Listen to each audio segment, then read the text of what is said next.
Selamat pagi Bapak Ibu Saudara, Shalom.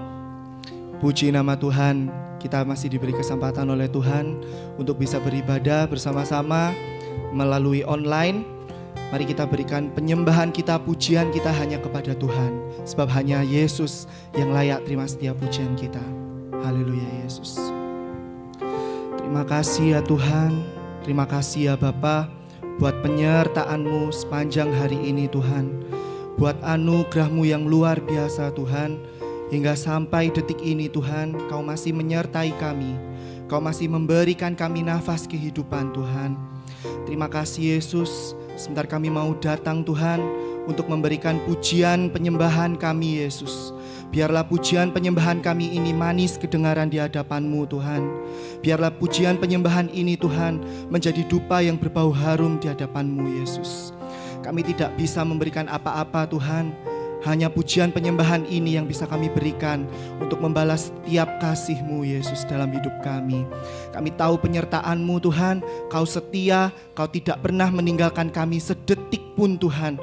Bahkan di masa susah, di masa senang, Kau selalu ada dalam hidup kami Yesus. Kami serahkan hidup kami hanya ke dalam tangan kuat kuasa-Mu Yesus. Hanya di dalam nama Yesus, amin.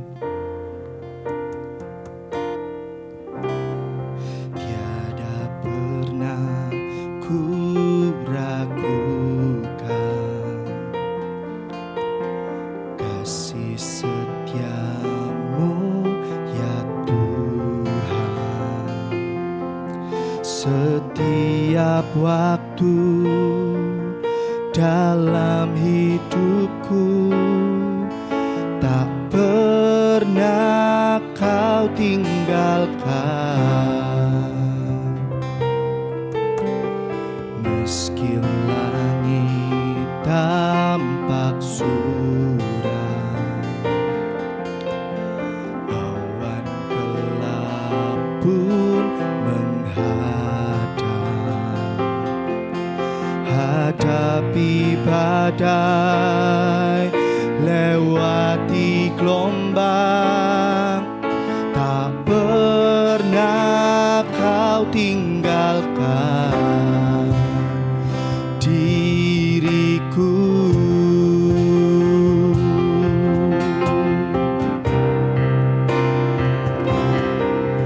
Walau 1000 rebah di sisiku, Kau tetaplah Allah penolongku. Walau 10.000 rebah di kananku, takkan ku goyah, sebab Yesus sertaku. 1000 rebah di sisiku, Kau tetaplah Allah penolongku. Walau 10.000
goyah, sebab Yesus sertaku.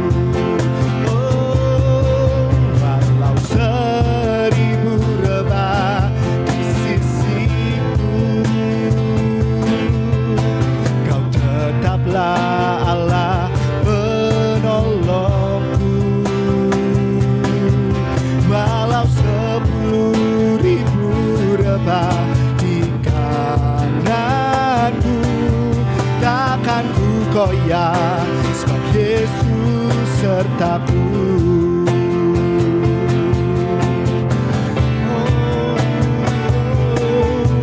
Walau 1000 rebah di sisiku, Kau tetaplah Allah penolongku. Walau 10.000 rebah di kananku, takkan ku goyah, sebab Yesus sertaku. Walau 1000 rebah di sisiku, Kau tetaplah Allah penolongku. Walau 10.000 rebah di kananku, takkan ku goyah, sebab Yesus sertaku. Walau 1000 rebah di sisiku, Kau tetaplah Allah penolongku. Walau 10.000 rebah di kananku, takkan ku goyah, sebab Yesus sertaku. Takkan ku goyah, takkan ku goyah, sebab Yesus sertaku. Oh, takkan ku goyah, sebab Yesus sertaku. Oh, kami percaya Kau tak pernah tinggalkan kami. Yesus Immanuel, Kau Allah Immanuel. Oh, Allah yang baik, Allah yang mulia, tak pernah tinggalkan kami. Haleluya, syukur bagimu Tuhan. Hanya Kau yang layak terima pujian kami.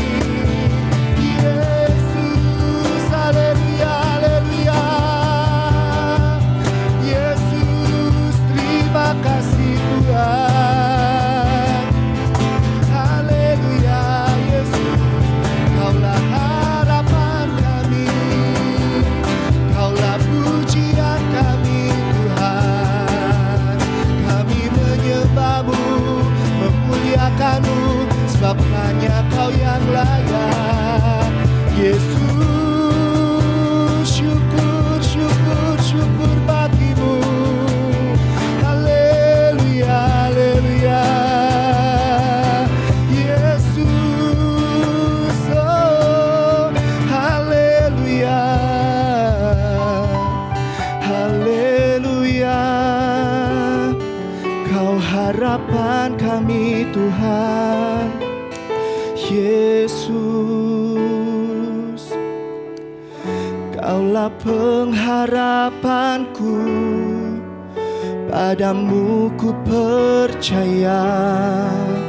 Walau tiada dasar bagiku untuk berharap, imanku takkan luruh, bahkan semakin teguh saat ku memuliakan nama-Mu. Kaulah pengharapanku, padamu ku percaya. Walau tiada dasar bagiku untuk berharap, imanku takkan luruh, bahkan semakin teguh saat ku memuliakan namamu. Kaulah pengharapanku, padamu ku percaya. Walau tiada dasar bagiku untuk berharap, imanku takkan luruh, bahkan semakin teguh saat ku memuliakan namamu. Kaulah harapan, kaulah pengharapanku, padamu ku percaya. Walau tiada dasar bagiku untuk berharap, imanku takkan luruh, bahkan semakin teguh saat ku memuliakan namamu. Oh, saat ku memuliakan namamu, saat ku memuliakan namamu. Kasih dan anugerah-Mu yang selalu menyertai kami sepanjang Tuhan seminggu yang telah kami lewati, dan kami masih Engkau berikan kesempatan untuk beribadah kembali, dan kami telah banyak memuji membesarkan nama-Mu. Bapa, biar lewatkan pujian, bila Tuhan pujian kami berkenan di hati-Mu Bapa. Tiba waktunya yang terpenting juga Tuhan, kami akan mendengarkan sebagian dari firman-Mu. Biar Engkau persiapkan hati kami, biar firman-Mu Tuhan Tuhan kuat keiman kami makin bertumbuh dari hari ke hari. Melalui firman-Mu Tuhan, Kau sesuatu kekuatan untuk kehidupan kami dan harapan di dalam kehidupan kami juga Bapa. Bapa, Engkau rapi hamba-Mu yang akan menyampaikan firman-Mu, biarlah Tuhan semua firman yang keluar dari lidah bibir hamba-Mu merupakan isi hati-Mu untuk jemaat-Mu di tempat ini. Bila Engkau beracara kepada setiap jemaat dari hati, jemaat tiap hati jemaat-Mu Tuhan, yang berbicara dari hati ke hati, biarlah Tuhan firman-Mu yang bisa mengubahkan semuanya ini Bapa. Terima kasih Bapa, kami serahkan seluruhnya ke dalam tangan kuasa-Mu, hanya di dalam nama Yesus kami telah berdoa. Haleluya, amin. Bapak Ibu saudara, tiba saatnya kita mendengarkan firman-Nya, dan firman-Nya akan disampaikan oleh hamba-Nya Bapak Pendeta Sigit Purubandoro. Waktu dan mimbar saya serahkan. Jemaat yang dikasihi Tuhan, pada kebaktian saat ini kita akan mengambil pemberitaan firman, akan mengambil tema tetap menjadi terang dalam segala situasi dan keadaan. Pembacaan saya ambilkan ayat-ayat yang sudah tergolong sangat kita kenal. Pertama, Matius pasal 5 ayat 14 sampai dengan 16. Injil Matius pasal 5 ayat 14 sampai dengan 16, Tuhan Yesus bersabda demikian, "Kamu adalah terang dunia, kota yang terletak di atas gunung tidak mungkin tersembunyi. Lagi pula orang tidak menyalakan pelita itu lalu meletakkannya di bawah gantang, melainkan di atas kaki dian, sehingga menerangi semua orang dalam rumah itu. Demikianlah hendaknya terangmu bercahaya di depan orang, supaya mereka melihat perbuatanmu yang baik dan memuliakan Bapamu yang di sorga." Sampai di sini bacaan firman. Saudaraku yang dikasihi Tuhan, dari nama-nama untuk Tuhan, untuk Allah, ada yang langsung berkait dengan terang yang sesungguhnya. Tadi disebutkan kita disebut terang dunia, tapi yang dasar dan pusatnya siapa? Firman Tuhan berkata Allah itu terang adanya. Tuhan Yesus disebutkan bersabda, "Akulah terang dunia." Roh Kudus salah satunya disebutkan dia, Roh Kudus ini menerangkan tentang Allah, menerangkan tentang Tuhan Yesus, menerangkan firman. Dan firman Tuhan juga disebutkan di ayat Mazmur 119-105, ayat 105 yang menyebutkan firman itu menjadi pelita bagi kakiku dan terang bagi jalanku. Nah, kita yang sudah jadi milik Tuhan, di sini disebut kamu adalah terang dunia. Saudara sekalian, dalam bahasa Alkitab, bahasa firman, terang menunjukkan hal yang juga terkait dengan kekudusan. Kudus, Allah itu kudus, Allah itu terang. Lalu terang itu mengalahkan kegelapan. Nah, di Injil Yohanes pasal 1, bagian pasal awal-awal disebut firman Tuhan, terang yang sesungguhnya sudah datang dalam dunia. Waktu itu firman tentang Tuhan Yesus, sang terang dunia, datang ke dunia, sudah datang ke dunia. Nah, kita sebagai milik Tuhan, suatu anugerah dari sekian puluh sebutan untuk umat Kristus, salah satunya adalah disebut terang dunia. Saudara sekalian, masih ilustrasi dulu. Terang satu contoh lampu ya. Menerangi bisa ditempatkan di mana saja. Kalau saat ini di tempat saya memberitakan firman ini terang dalam ruangan ini. Tapi bisa juga terang itu terang untuk penerangan jalan umum PJU seperti di jalan-jalan atau di gang ini ada lampu-lampu, di situ dia menerangi. Tapi bisa juga dia di gudang-gudang yang mungkin cukup pengap, entah itu gudang perusahaan, pabrik, atau mungkin gudang ini dan itu, terang ada di situ. Nah, saudara sekalian, jadi terang hakikatnya ya terang. Nah, kemudian kalau kita disebut oleh Tuhan Yesus, kamu adalah terang dunia, sudahkah kita hidup dalam terang? Nah, di unsur-unsur buah rohani, selain yang sudah terkenal, ada buah pertobatan, ada buah roh, tapi ada juga di surat Efesus ini adanya buah terang. Saya bacakan, kalau Anda mau membukanya silahkan.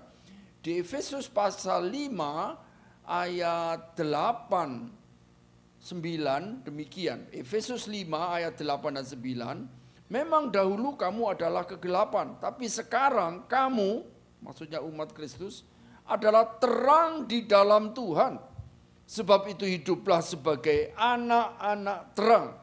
Karena terang hanya berbuahkan kebaikan dan keadilan dan kebenaran. Di sini ada unsur jenis buah rohani yang disebut buah terang. Nah, jadi identitas umat Kristus siapapun, hidupnya sebagai anak terang nyata apa enggak? Karena bagaimanapun juga terang sekecil apapun. Contoh saja mungkin di tempat tidur kita dipasangi lampu yang hanya satu buat yang kecil sekali ya, tetap memberi terang. Lilin saja, waktu lampu mati ya, nyalakan lilin, tetap memberi terang. Nah, identitas keberadaan terang harus nyata. Nah, begitu juga kita. Sebagai milik Kristus, memang beriman, bertobat, hidup baru, lahir baru, jadi ciptaan baru. Nah, tapi ada segi. Tadi kembali ke Matius pasal 5, terang di kota yang terletak di atas gunung tidak mungkin tersembunyi. Dari jauh sudah kelihatan. Seperti kalau cuaca baik, dulu saya sering pelayanan saya sekolah Alkitab di daerah Batu, Malang. Kalau naik bis Malang Surabaya ya, kalau sudah agak gelap itu noleh ke kiri bisa kelihatan tretes itu ya. Nah itu tidak bisa sembunyi, kelihatan. Dulu juga waktu saya sebelum panggilan hamba Tuhan aktif di kepramukaan dan juga di resimen mahasiswa, ya zaman itu sebelum panggilan hamba Tuhan ya. Waduh, itu terang jauh tuh bisa menjadi tanda, oh itu kota ini, oh itu desa ini, oh itu ada penduduk di situ. Jadi terang jauh bagaimanapun tetap terdeteksi, terlacak, terlihat. Nah sekarang, milik Kristus yang disebut miliknya Allah yang adalah terang, miliknya Tuhan Yesus sang terang dunia, yang sudah berroh kudus, yang menerangi, menerangkan, mempunyai firman yang adalah pelita bagi kakinya, terang bagi jalannya. Maka di sini kota, maksudnya yang ada terangnya tadi, tidak mungkin tersembunyi. Kata ini punya makna. Milik Kristus harus menghindari perbuatan yang sembunyi-sembunyi dalam arti konotasi yang negatif. Kemudian di Matius 5 ayat 15. Lagi pula orang tidak menyalakan pelita lalu meletakkannya di bawah gantang, melainkan di atas kaki dian sehingga menerangi semua orang dalam rumah itu. Pelita dinyalakan, tidak ditaruh di bawah gantang, melainkan di atas kaki dian. Jadi harus tampil, bukan untuk kesombongan, bukan untuk menonjolkan diri, tapi sudah jadi anak terang, di dalam terangnya Tuhan Yesus, maka ditaruh di atas kaki dian menerangi. Sudah terang ini memancar. Lampu senter, lampu terangnya lilin ini juga memberi terang. Nah berarti juga kata kerja. Sejauh mana kita sebagai milik Kristus memancarkan terangnya Tuhan dengan posisi kita sudah anak-anak terang, lalu kita hidup dalam terang, berbuah terang, tadi Efesus 5, dan itu jadi kesaksian. Maka itu kalau terjadi berita di televisi atau di surat kabar atau di masyarakat, loh katanya ngakunya umat Tuhan, lah kok perilakunya kegelapan, wah terjadilah hal yang tidak memuliakan Tuhan. Untuk itu menerangi semua orang, kata kerja, bagaimana juga kegiatan, kata kerja ya, kegiatan secara pribadi, di tempat kerja, di tempat bisnis, di keluarga, di lingkungan masyarakat, apakah membawa terang Kristus dan dirinya sendiri, si Kristen ini, keluarga Kristen ini, menerangi orang sekitarnya. Bisa jadi di sekitar daerah tertentu, wah tetangganya penyembah roh-roh yang kegelapan misalnya. Bisa jadi kiri kanannya banyak yang ya tidak mikir Tuhan dan lain-lain. Kita tidak seperti mereka, tapi kita dipanggil, berkewajiban membawa terang, memberitakan terang. Maka itu dikatakan menerangi semua orang. Nah kalau disebut-sebut semua orang dalam rumah itu, ada yang menafsirkan rumah sebagai gambaran sederhana terkecil yaitu keluarga. Maka itu kepala keluarga menerangi. Ibu rumah tangga, istrinya ya, membawa terang. Nah anak-anaknya dibimbing hidup dalam terang. Nah terang, misalnya ini ya ada beberapa lampu ya. Tidak ada kelihatan batas tapi langsung membaur, terpadu. Maka itu kalau sama-sama sudah dalam terang dalam satu keluarga, maka terjadilah persekutuan dalam terang. Nah maka itu saudara, hidup sebagai anak-anak terang punya makna yang begitu luas dan dalam. Kemudian ayat Matius 5:16. Demikianlah hendaknya terangmu bercahaya di depan orang supaya mereka melihat. Terang bercahaya di depan orang supaya mereka, orang yang di luar kita itu, melihat perbuatanmu yang baik dan memuliakan Bapamu yang di surga. Kalangan tertentu berbuat baik menurut mereka sebagai bagian dari supaya nanti diterima di kekekalan menurut versi mereka. Tapi kita hidup bercahaya, berperbuatan yang baik berdasar firman tentunya, itu nanti juga jadi kesaksian. Mereka melihat nyata perbuatannya si umat Kristus ini yang baik, lalu juga memuliakan Bapamu yang di luar itu ikut memuliakan. Tapi untuk itu kita sendiri harus menjaga hidup dalam terang, tapi juga hidup yang memuliakan Tuhan. Bukankah firman Tuhan juga mengatakan muliakanlah Tuhan dengan tubuhmu misalnya. Ini kehidupan pribadi. Memuliakan Tuhan di kehidupan berkeluarga di tengah lingkungan masyarakat. Di tempat kerja, di tempat bisnis. Nyata, waduh ini bisa jadi teladan. Perbuatan yang baik, yang kaitannya bukan cari pujian untuk dirinya si Kristen ini. Bukan. Yang kaitannya lebih tinggi. Memuliakan Bapa yang di surga. Bisa jadi ada si Kristen tertentu sangat nyanyinya, puji-pujiannya bagus. Harus demikian memang. Namun bagaimana kehidupannya yang dilihat? Jangan sampai di suatu tempat dia muji Tuhan, di lain tempat waduh jago omongan yang tidak pantas itu, tentu itu tidak memuliakan Tuhan. Maka itu di status sebagai anak-anak terang, sebagai terang dunia, punya tanggung jawab. Nah kemudian saya akan tambahkan dari Filipi pasal 2 ayat 15-16. Filipi 2, 15-16. Supaya kamu tidak beraib dan tidak bernoda, sebagai anak-anak Allah yang tidak bercela di tengah angkatan yang bengkok hatinya dan yang sesat ini, sehingga kamu bercahaya di antara mereka seperti bintang-bintang di dunia, sambil berpegang pada firman kehidupan, agar aku dapat bermegah pada hari Kristus, bahwa aku tidak percuma berlomba dan tidak percuma bersusah-susah. Saudara hidup dalam terang, tadi kan disebut ya, kamu bercahaya di ayat 15 anak kalimat bawah. Di awalnya disebut bercahaya sebagai terang, tidak beraib, tidak bernoda, tidak bercela. Dengan kata lain, tidak memberi tempat dosa atau hal-hal yang tidak berkenan di hadapan Tuhan, tidak ada tempat.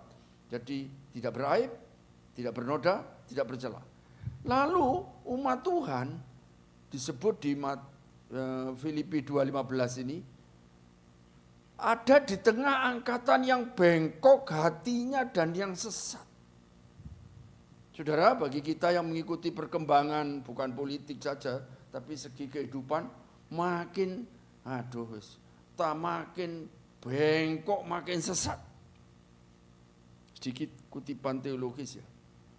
Kita kenal istilah-istilah misalnya setelah liberal, lalu ada postmodern, lalu sekarang ada past atau post truth. Nah, itu begini bro. Kalau suatu ya salah jelas. Tapi diulang-ulang sekian kali itu dianggap benar. Itu sekarang merebak. Hati-hati itu. Dan di beberapa kalangan tertentu, saya tidak usah sebut, terjadi begitu, tidak apa-apa kayak gini. Rusak. Sudah zamannya, gak apa-apa. Asal tidak korban jiwa, gitu. Saya tidak ngurusi demo kemarin. Tapi kembali ke pokok ya. Jadi di tengah situasi yang manusia makin bengkok, makin sesat, kita justru bercahaya di antara mereka seperti bintang-bintang di dunia. Tapi hakikat sebagai anak terang, sudah milik Tuhan yang sang terang dunia, lalu ada terang dalam diri kita dan kita hidup dalam terang, penting dijaga. Karena kalau tidak disiplin, ya ini saya kira Anda tahu, tidak usah tak sebut, loh divonis 10 tahun, ngerti ya tak maksud siapa ya. Nah itu, waduh, saya kenal baik, dia dulu murid saya di SMA. Di SMA Surabaya Timur. Mungkin pengen besuk, tidak tahu boleh enggak ya sama yang berbeda. Pengen dongak, bukan untuk apa. Lanjut, kok bisa? Nah itu loh, makanya lengah sedikit, lalu enggak apa-apa. Loh ini, iya saya, tapi orang lain ya, mau mengembalikan hutangnya, waduh Tuhan buka jalan, tak balik wongi mati. Memang ini cara Tuhan, wah iya, ya balik orang istri atau anaknya enak, jalan Tuhan. Ngono sok nyanyi jalan Tuhan, tak terselami, indah pada waktunya, ngeluh. Nah, kiranya kita tentu tak termasuk di situ ya. Nah, dalam bercahaya itu di ayat 16 supaya tetap percaya sambil berpegang pada firman kehidupan. Berpegang pada firman kehidupan. Lalu Paulus ini menyurati jemaat Filipi agar aku dapat bermegah pada hari Kristus dan seterusnya. Jadi berpegang pada firman penting. Karena tadi saya kutip Mazmur 119 ayat 105, firman Tuhan pelita bagi kakiku, terang bagi jalanku. Dipegang dalam arti ditaati, berpaut. Bisa jadi kita ditertawakan oleh mereka yang ya sudah kompromi dengan filsafat duniawi yang sebagian sekarang malah merusak kehidupan. Tapi kita tetap berpegang. Bisa terjadi, memang sudah terjadi. Beberapa kalangan umat Kristus yang setia dikucilkan oleh kalangan yang katanya sama-sama seiman, tapi ajarannya sudah miring-miring. Sehingga yang tekun-tekun dalam ajaran yang benar diejek, dikecilkan artinya, disepelekan, tidak diberi tempat. Karena tidak mau kompromi dengan filosofi yang tidak benar ini. Tapi kita justru dipanggil, berkomitmen, anak terang, bercahaya. Kemudian sambil berpegang pada firman Tuhan. Saudara sekalian, banyak para hamba Tuhan yang melihat tanda-tanda akhir zaman makin banyak yang digenapi dan makin nyata, tidak lagi samar-samar. Marilah kita menjaga hidup sebagai milik Kristus, karena Tuhan juga berpesan tadi, kamu adalah terang dunia. Menjadi anak terang yang bercahaya sambil berpegang pada firman Tuhan dan berbuahkan terang. Buah terang kan saya baca ulang sebagai akhir khotbah ini, yaitu Efesus 5 ayat 8 dan 9. Memang dahulu kamu adalah kegelapan, tapi sekarang kamu adalah terang dalam Tuhan. Sebab itu hiduplah sebagai anak-anak terang. Karena terang hanya berbuahkan kebaikan dan keadilan dan kebenaran. Amin. Mari kita berdoa. Tuhan Yesus, kami bersyukur kami sudah ditebus oleh Tuhan, kami sudah jadi milik Tuhan, dan kami diberi status sebagai milik Kristus yang adalah terang dunia, anak-anak terang. Tuhan sendiri telah menetapkan itu, pimpin kami supaya kami selalu ingat status yang sangat mulia itu, dan kami hidup dalam terang yang memuliakan Tuhan dan menjadi berkat dan jadi teladan. Dalam nama Tuhan Yesus kami berdoa. Amin. Bapak Ibu Saudara, kita telah diberkati melalui firman Tuhan, dan kita akan akhiri ibadah kita nyanyikan Besar Anugerah.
Firman-Mu Engkau ingatkan kembali, biarlah kami sebagai anak-anak-Mu supaya menjadi terang di dalam kehidupan kami, di dalam Tuhan keluarga kami, di dalam komunitas kami, di dalam orang-orang sekitar kami semuanya Bapa. Terima kasih Bapa, Engkau telah memberkati kami, dan Engkau berkati juga hamba-Mu yang telah memberkati kami melalui firman-Mu. Engkau berkati di dalam keluarga dan pelayanannya. Bapak Ibu Saudara, serang angkat kedua tangan Bapak Ibu Saudara sekalian. Berbahagialah orang yang mendengarkan firman Tuhan, menyimpan dan melakukannya. Diberkatilah orang yang mengandalkan Tuhan. Diberkatilah suamimu, diberkatilah istrimu, diberkatilah anak-anakmu, diberkatilah setiap pria di tempat ini, diberkatilah setiap wanita di tempat ini. Diberkatilah pekerjaanmu, diberkatilah rumah tanggamu, diberkatilah pernikahanmu. Bapak Ibu Saudara, sekarang pulanglah dengan membawa berkat dari Allah Bapa. Berkat damai sejahtera, sukacita, kesukaan di dalam persekutuan dengan Anak yang tunggal di dalam Yesus Kristus, dan Roh Kudus nantiasa menyertai sampai kesudahnya. Dan siang ini kami semua pulang membawa berkat Allah, Abraham, Isa, dan Israel, dan kami yang sudah diberkati untuk menjadi berkat. Di dalam nama Yesus kami telah berdoa. Yang setuju katakan amin. Tuhan memberkati Bapak Saudara.